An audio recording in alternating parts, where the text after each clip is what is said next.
Alright, roll back, family, roll back, Musa. May peace be upon you all, peace and light, right? Alright, overstanding the context of the one and only true Messiah, Amun Rayay ASHA, right? Jesus, Yeshua, right? Here on this page. There's not much sand left in this glass here. August 12, 2030. New Jerusalem, Crystal City will be here on the planet. Alright, overstand that. Alright.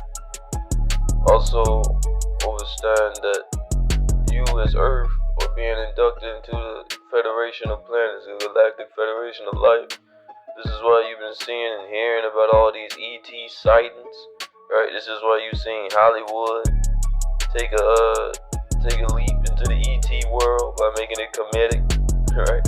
Using comedy to dilute the truth with this space god nigga. Right? So whatever they show you, you can tell that they're pretty much telling you right there in front of you, right?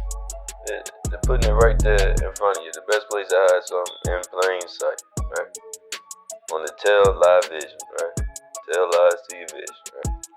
So really look around you and really observe how you really see how everything is evolving, or how Pa'u is speaking to everyone, saying that it's time to evolve, right? It's time to ascend, right? Even if you take a look into the anime, now these niggas are gods, right? Right? In Dragon Ball Z, now they introducing you into gods and multi-dimensions and multi-worlds and universes, right? So really understand what's going on here, right? This essence is seeping into reality, alright? So this is our series here called We Know Now, alright? From Enos, from a forgetful being to We Knows, right? So we know now, we know what's going on, alright? We know what's to come on the planet, so we not scared, we prepared, right? And also understand, family, that 1 year is 6 months, right? Really understand that, right? And we only got 4 years left, so you know how to multiply, right? You know how to multiply. You understand that we got 24 months left, right? Really understand that. Yeah, you think it's a game if you want to, Tour. So yes, family, this is the broader context in which current events unfold. Questions have long circulated about an ancient object, the Black Knight satellite, an artifact that is intermittently transmitted signals traced to the star system Epsilon Bootis, right, from a position it occupied roughly 3,000 years ago. According to records, this object was placed in lunar orbit following the last major armed conflict over control over the solar system, approximately 13 millennia in the past. It was installed by a consortium of civilizations that 7,000 years later would normally constitute what is now known as the Galactical Community, alright? When the Galactic Community assumed stewardship of Earth, alright, around 11,000 years ago, the artifact was relocated into Earth orbit positioned above the region where a major base would later be established in Antarctica. At that time, really, Antarctica was ice-free, covered by temperate forests and large freshwater lakes. Human spacecraft, including your shuttle missions, have orbited alongside this object here, and astronauts have touched, filmed, and examined it. However, it remains impervious to current human technology. This device family, the Black Knight satellite, is an ancient, fully functional monitoring station, alright, created by a branch of the Kamala Pradala, alright, civilization, originating from the Bootis constellation, right? It operates in real time, continuously collecting atmospheric data, family, monitoring planetary energy fields, and intercepting planetary communications functions it has performed since the beginning of Earth. Colonial civilization, right? Colonial civilization. Now overstand, a Lenin, right, no longer represents any threat, as all its potential influence was neutralized by, actions taken by the galactic community.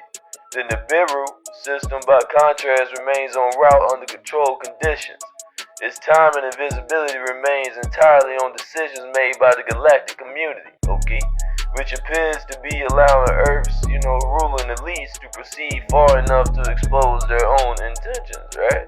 Watching the devil war against the devil, right? Nibiru will be seen again, alright? Understand that? As it was by ancient civilizations. But the date of its appearance has not yet, been finalized. That decision rests primarily with the Pleiadians, who are responsible for integrating Earth into the intergalactic community. Meanwhile, the planet some refer to as Taki or Enoch should have already been disclosed by Earth's scientific institutions, alright? Though there is little intention among them to do so abundantly, voluntarily, alright. Atmospheric instability is already increasing as Earth's geomagnetic field continues to dwindle, alright.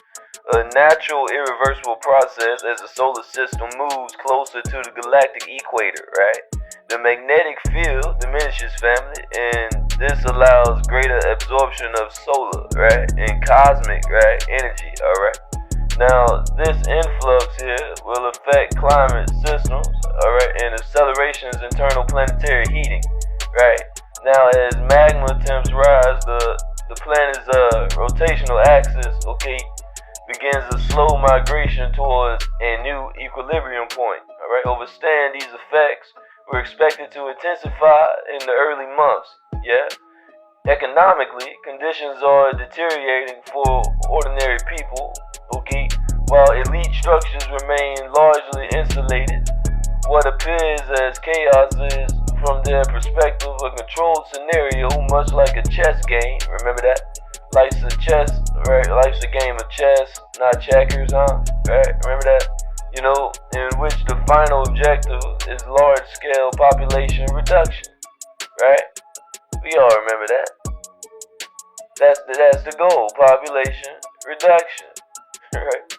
So it's done that. They're trying to game over a lot of people, right?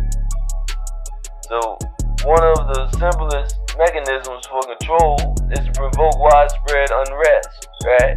Allowing authorities to justify exceptional measures is under the guise of restoring order. Now, in parallel, Earth governments have launched a probe towards a newly identified planet, having discovered really that it is inhabited, technologically advanced. Alright, now a reptilian committee from the Martian colony attempted to arrange a diplomatic visit, visiting Earth's elites, alright, involving Earth's elites, alright, but these requests were denied by the Pleiadians, alright, amen, right, amen, right. Yeah, I say that, but do understand that there is always good and bad in every race, alright? Alright, in every being, alright? But amen for that, right? Because we dealing with reptilians now in the PTB, the powers that be. We just gonna say that. You know what I'm talking about, though, right? Right, but until social order is restored, family, and legitimate leadership emerges, reptilian involvement in matters concerning Earth's humanoid population remains suspended. Alright. Now, the designation of this new world is the 12th planet reflects a classification system in which 11 planetary bodies are already recognized within the solar system: Mercury, Venus, Earth, Mars, Jupiter, Saturn, Uranus, right? Uranus, right? Neptune, Pluto, Uranus, and Haumea. Additional phenomena observed near volcanic regions, right? Such as luminous flashes directed towards Japan's Tsukijima volcano or linked to Arcturian intervention, alright? So we know it's a lot of ETs within this plan, ET, right? So understand what's going on. And we got 3 new planets here, right? And even one called Enoch. Would you look at that? Alright, fam, I love you all. Contacts of the one and only true Messiah are here. Alright, we know now, right? Wadu.